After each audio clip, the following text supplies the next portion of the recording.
guys, இன்னைக்கு dicyclomine hydrochloride synthesis பார்க்க போறோம். ஸோ இது வந்து பாத்தீங்கன்னா சிந்தட்டிக் ஆன்டிகோலினர்ஜிக் அண்ட் ஆன்டிமஸ்கர்னிக் ஏஜென்ட் அப்படின்னு சொல்லலாம். ஓகேங்களா? ஸோ ஸ்ட்ரக்சர் வந்து பாத்தீங்கன்னா இதுதான். ஸோ IUPAC நேம் வந்து 2-dimethyl amino ethyl bicyclohexyl 1 carboxylate HCl. So இதுல வந்து பாத்தீங்கன்னா ஃபர்ஸ்ட் இந்த டைமெத்தில் அமினோ இருக்கு. ஸோ டைமெத்தில் அமினோன்றது இதுதான்.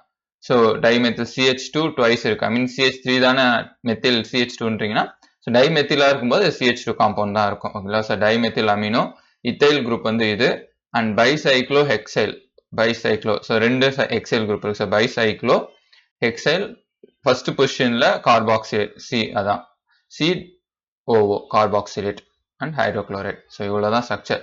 ஸோ மூணு அப்போ நம்மளுக்கு பைசைக்ளோ கார்பாக்சிலேட் ஒன்று, ரெண்டாவது வந்து டைமெத்தில் குரூப் ஒன்று இருக்கணும், டைமெத்தில் அமினோ குரூப் ஒன்று இருக்கணும், அதுக்கப்புறமா இத்தைல் குரூப் இருக்கணும். ஸோ இதுதான் கான்செப்ட். ஸோ இந்த மூணு தான் ஆட் பண்ண போறோம் நம்ம ஸ்ட்ரக்சர்ல. ஸோ சிந்தசிஸ் வந்து பாத்தீங்கன்னா மொத்தம் 4 ஸ்டெப் இருக்கு. ஃபர்ஸ்ட் வந்து நம்ம ஸ்டார்டிங் காம்பவுண்டா 1,5-டைப்ரோமோ பென்டேன் எடுத்துக்கிறோம். ஓகேவா? ஸோ எப்படி பென்டேன்னா 1 2 3 4 5 கார்பன் இருக்கு. ஸோ அப்போ பென்டேன் அவ்வளவுதான். நம்ம அதுக்கப்புறமா கூட ரியாக்டிங் காம்பவுண்டா என்ன ஆட் பண்றோம் அப்படின்னா பென்சைல் சயனைட். ஸோ C6H5CH2 இருந்தாலே அது பென்சைல் அண்ட் சயனைட் குரூப் இருக்கனால பென்சைல் சயனைட். அது வந்து பாத்தீங்கன்னா சோடியம் அமைட். ஸோ இங்க இருக்கிறது NaNH2. ஸோ இப்போ நம்ம இது ரெண்டு யூஸ் பண்ணி ரியாக்ட் பண்ணும்போது நம்மளுக்கு அந்த பைசைக்ளோ காம்பவுண்ட் வருது. ஸோ அதில் வந்து ஒரு சைக்ளோ காம்பவுண்ட் வந்துச்சு, இன்னொன்று வந்து பென்சின் ரிங் தான் இருக்கு. ஓகேங்களா? ஸோ அதில் வந்து டபுள் பாண்ட் இருக்கு அண்ட் சைனைட் குரூப் இருக்கு. ஸோ அடுத்து நம்ம இந்த சைட் செயின் இருக்கு பாத்தீங்களா, அந்த dimethyl amino and ethyl group இருக்கு இல்லையா, அதை ஆட் பண்ணணும்.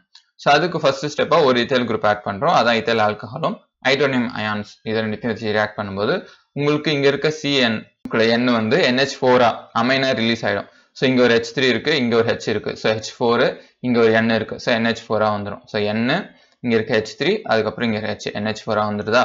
அதுக்கப்புறம் ரிமைனிங் உங்களுக்கு என்ன இருக்கு, CH2H5O இருக்கு, இங்க ஒரு ஆக்சிஜன் குரூப் இருக்கு, ஆக்சிஜன் மாலிகுல் இருக்கு. C2H5O இங்க ஒரு O இருக்கு. ஸோ ஆக்சிஜன் இருக்கு. ஸோ COOC2H5 வந்துருச்சு. அவ்வளவுதான். அடுத்து வந்து என்ன பண்ண போறோம்னா இருக்கக்கூடிய ரிமைனிங் அப்படியே சைட் செயின் மொத்தமா ஆட் பண்ணி போறோம் ஒரு பிகெஸ்ட் காம்பவுண்ட். ஸோ அதை ஆட் பண்ணும்போது என்ன சோடியம் ஆக்சைடா சோடியம் சால்ட்டா இருக்கு. ஸோ அப்போ இங்க இருக்கக்கூடிய கூட சோடியம் சால்ட். ஸோ என்ன இது சோடியம் ஈத்தாக்சைடு அப்படின்னா ரிமூவ் ஆயிடும். ஸோ ரிமூவ் ஆனதுக்கு அப்புறமா இங்க இருக்க காம்பவுண்ட் சைட் செயின் வந்துருச்சு.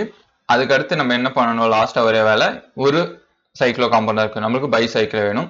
ஸோ அதை வந்து நம்ம என்ன பண்ணணும், அல்கீனா இருக்கு அதை அல்கேனா மாத்தணும். ஐ மீன் டபுள் பாண்டா இருக்கு, நம்மளுக்கு சிங்கிள் பாண்டா வேணும் அப்படின்னா hydrogenation reaction catalytic hydrogenation reaction add பண்ணணும். ஸோ அப்போ உங்களுக்கு வந்து என்னன்னா ஹைட்ரோஜன் ஆட் ஆயிடும். ஸோ இங்க இருக்க டபுள் பாண்ட்லாம் ஃபில் ஆன கார்பன் கூட ஹைட்ரோஜன்ஸ் லிங்க் ஆனதுக்கு அப்புறம் உங்களுக்கு அந்த டபுள் பாண்ட்லாம் போயிடும். ஸோ நம்மளுக்கு டைசைக்ளோமைன் காம்பவுண்ட் கிடைச்சிடுச்சு. ஸோ இதுதான் சிந்தசிஸ். ஹோப் புரிஞ்சிருக்கும்னு நினைக்கிறேன். அண்ட் இந்த மாதிரி வீடியோஸ்க்கு லேர்ன் ஃபார்மசி தமிழை ஃபாலோ பண்ணிக்கோங்க, சப்ஸ்கிரைப் பண்ணிக்கோங்க.